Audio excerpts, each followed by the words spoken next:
झारखंड में विधानसभा चुनाव के तारीखों का ऐलान कर दिया है। ऐसे में तमाम राजनीतिक पार्टियां जो है बैठकें कर रही है और आपको बता दें तारीखों के ऐलान के बाद चुनावी मोड में सभी पार्टियां जो है वो नजर आ रही है। बीजेपी आज जारी कर सकती है उम्मीदवारों की पहली सूची। वहीं 25 सीटों पर बीजेपी के प्रत्याशियों का नाम लगभग फाइनल है।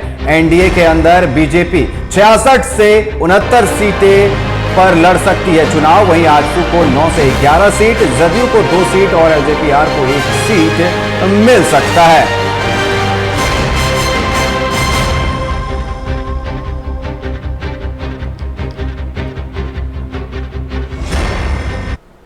वहीं तारीखों के ऐलान के बाद सभी पार्टियां जो है एक्टिव मोड में नजर आ रही है और चुनावी मोड में आ गई हैं। वहीं सीट शेयरिंग को लेकर मंथन लगातार जारी है। वहीं एनडीए में आजसू का संभावित सीट शेयरिंग का फॉर्मूला लगभग तय माना जा रहा है और आपको बता दें कि गोमिया, रामगढ़, सिल्ली, मनोहरपुर, जुगसलाई, लोहरदगा, पाकुड़, मांडू और ईचागढ़ से आजसू लड़ सकती है विधानसभा चुनाव। आजसू को मिल सकता है संभावित, ये जो सीट हम आपको दिखा रहे हैं ये संभावित सीटें जो है आजसू के खाते में जा सकती है। तो तारीखों के ऐलान के बाद सभी पार्टियां चुनावी मोड में आ गई है और सीट शेयरिंग को लेकर के एनडीए में जो है बैठकों का दौर लगातार चल रहा है और आजसू के खाते में 9 सीटें आ सकती है, जिसमें आपको बता दें कि ये जो तमाम लोहरदगा, पाकुड़, मांडू, ईचागढ़, मनोहरपुर, जुगसलाई, गोमिया, रामगढ़, सिल्ली, ये जो 9 सीटें हैं ये आजसू के खाते में आ सकती है। तो लगातार सीट शेयरिंग को लेकर के हम बात कर रहे थे कि एक सीट को लेकर के आजसू और बीजेपी में जो है खींचातानी चल रही है, लेकिन झारखंड बीजेपी के जो सह चुनाव प्रभारी ममता शर्मा ने साफ कह दिया था कि कोई भी पेच फंसा हुआ नहीं है, सब सुलझा लिया गया है। और 9 से 11 सीट की हम बात कर रहे थे और ये 9 संभावित जो सीटें हैं ये सीटें मिल सकती है आजसू को, जहां से आजसू अपने प्रत्याशी उतार सकता है इस चुनावी मैदान में। तो लगातार आपकी टीवी स्क्रीन पर हम दिखा रहे हैं कि वो 9 सीटें कौन कौन सी हैं।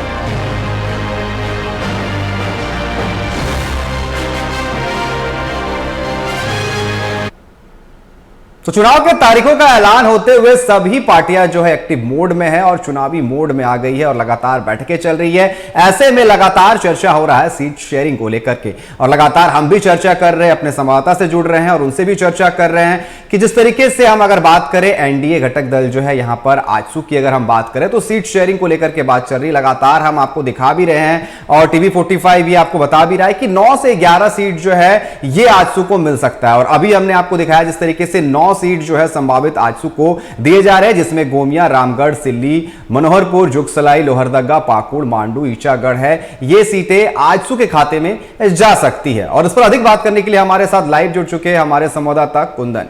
जिस तरीके से लगातार जैसे ही चुनाव के तारीखों का ऐलान किया गया है बैठकों का दौर चल रहा है और कहीं ना कहीं सीट शेयरिंग की जो बात है वो लगातार सामने आ रही है। दिल्ली में बैठकें हो रही है बीजेपी की, आज तो एनडीए घटक दल के जो यहां पर पार्टियां हैं वो भी बैठक में शामिल होंगे। लेकिन अब जो अपडेट निकलकर सामने आ रहा है इसमें कहा जा रहा है कि 9 सीटें जो है आजसू के खाते में जा रही है, जिसमें गोमिया, रामगढ़, सिल्ली, मनोहरपुर ये जो सीटें हैं। क्या कुछ जानकारी है, क्या ये जो सीटें निकलकर सामने आ रही, क्या लगभग तय है कि इस बार 9 सीट जो है ये आजसू के खाते में जा रही है?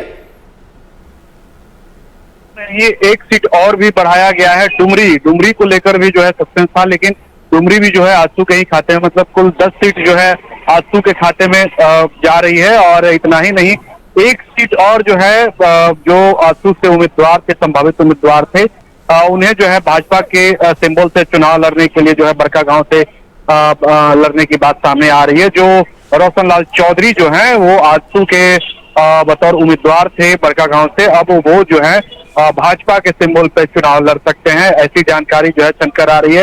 हालांकि अभी जो हमारे सोर्स बता रहे हैं वो 10 सीटों की बात कह रहे हैं कि 10 सीट पे जो है अब आजसू चुनाव लड़ेगी। जो हमारे टीवी स्क्रीन पे जो चल रहे हैं 9 नाम, उसके अलावे एक सीट जो है डुमरी जो है उसमें और जोर दिया जाए, क्योंकि डुमरी को लेकर भी जो सस्पेंस था, लेकिन अब जो है डुमरी भी आजसू के खाते में ही रहेगा और कुल जो है 10 सीटों पे आजसू अपने सिंबल पे चुनाव लड़ेगी। मतलब कह सकते हैं कि सीटों का जो बंटवारा था वो संभावित अब लगभग जो है सीट शेयरिंग का जो मामला था वो संभावित क्लियरेंस की ओर जा रहा है। औपचारिकता मात्र ही बची हुई है। ये जो लिस्ट आप चला रहे हैं हमारे जो टीवी स्क्रीन पर चल रहे हैं अनिकेत, ये हमारे पुख्ता सोर्स ने ये बताया है कि ये जो संभावित जो नाम है लोहरदगा, ईचागढ़ या फिर जो भी डुमरी, ये जो कुंदन, आप जिस तरीके से बोल रहे हैं कि एक नाम और भी जुड़ रहा है डुमरी का, जहां पर रोशन लाल चौधरी की आप बात करें जो आजसू से है, लेकिन अब जो है बीजेपी के सिंबल से चुनाव लड़ेंगे। कहीं ना कहीं यहां पर महतो वोट बैंक को देखा जा रहा है, जिस तरीके से यहां पर ये जो सीट अब जो है आप कह रहे हैं कि आजसू के खाते में ही जा रहा है, कहीं ना कहीं महतो वोट बैंक को देखते हुए उनका नाम सामने आ रहा है। निश्चित तौर पे, हालांकि रोशन लाल चौधरी की जो मैंने बात कही है वो बरका गांव से संभावित उम्मीदवार भाजपा के सिंबल से आजसू के कार्यकर्ता रहे वो हो सकते हैं, और डुमरी से कोई और चेहरा सामने आ सकता है। इसको लेकर हालांकि अभी तक कुछ नहीं हो पाए, लेकिन संभावित ये नाम हम चला रहे हैं। लेकिन जो भी नाम हम चला रहे हैं वो ठोक के चला रहे हैं और ये सही नाम है।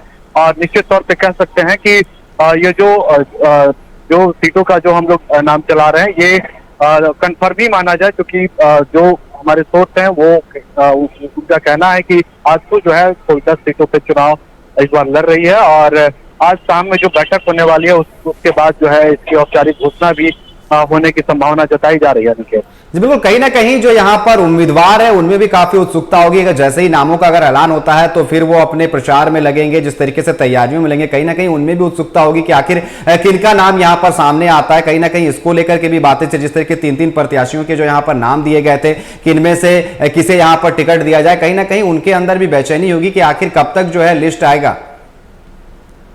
अनिकेत, अगर हम बात करें 3 नामों की तो अब 3 नाम नहीं बचे हैं, वो हर विधानसभा से लगभग फाइनलाइज हो चुके हैं। मात्र 7 से 8 विधानसभा ही बचे हैं जिसपे फाइनलाइजेशन बाकी है, उसको लेकर भी मंथन जारी है। हालांकि जो हमारे सोर्स जो है वो बता रहे हैं कि अगले 24 से 48 घंटे के अंदर में जो है भाजपा की पहली सूची जो है वो आ जाएगी।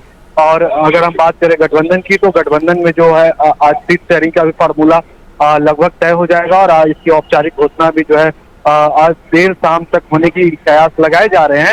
हालांकि उससे पूर्व अगर बात करें तो जो भी उम्मीदवार हैं जिनका भी नाम की घोषणा होना है उनमें काफी जब नाम की घोषणा हो जाएगी तो काफी खुशी देखने को मिलेगा, क्योंकि और उसके बाद अपने अपने क्षेत्रों में जो है अपने स्तर से जो है मेहनत भी करना स्टार्ट कर देंगे। तो ये कह सकते हैं कि अब जो है अंतिम पड़ाव पे जा पहुंचा है सीट शेयरिंग और उम्मीदवारों के नाम के जो घोषणा होने की जो प्रक्रिया है।